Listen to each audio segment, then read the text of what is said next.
Houston city officials say new gates installed to prevent prostitution along an area known as the Bissonnet Track are working. They say last year at this time there were dozens of arrests. So far this year, there haven't been any. Matt Doherty has been covering efforts to clean this area up since last spring, and tonight he's talking to some folks who are skeptical of this news. Matt? Business owners out here are certainly happy. They say the metal gates have worked.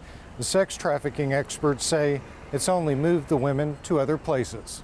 These permanent barricades. Local politicians were pleased today, each praising the work of Houston police and these metal gates on Center Street off of Bissonnet. Business owners tell us they're happy with the results, like salon owner Remy Ellison. Today, I am here to share the story of a change, a story of hope.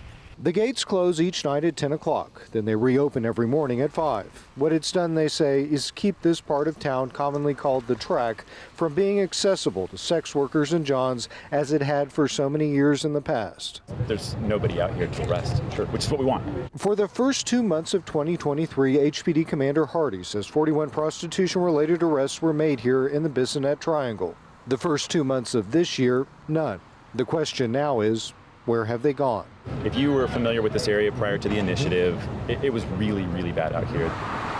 Long ago lost count of the number of victims recovered down there. J.B. Rice is the executive director of the Texas Counter-Trafficking Initiative, which locates and recovers teenage trafficking victims. He asked us not to show his face because much of his work is done undercover. Traditionally, Bissonnet was one of the heaviest tracks in the country.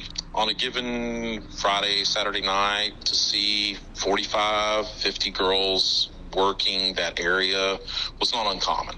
Rice says the women haven't left the business, they've just gone other places, even other cities. They've either been pushed online or they've pushed to other cities like Dallas. He says the way to put a dent in sex trafficking everywhere is to target the pimps. We have to go after the traffickers, and we have to change the way we prosecute traffickers. Until these metal gates were installed, several patrol units were here every single night. Now police say only one is needed. Back to you. We'll take it from here. Thank you, Matt.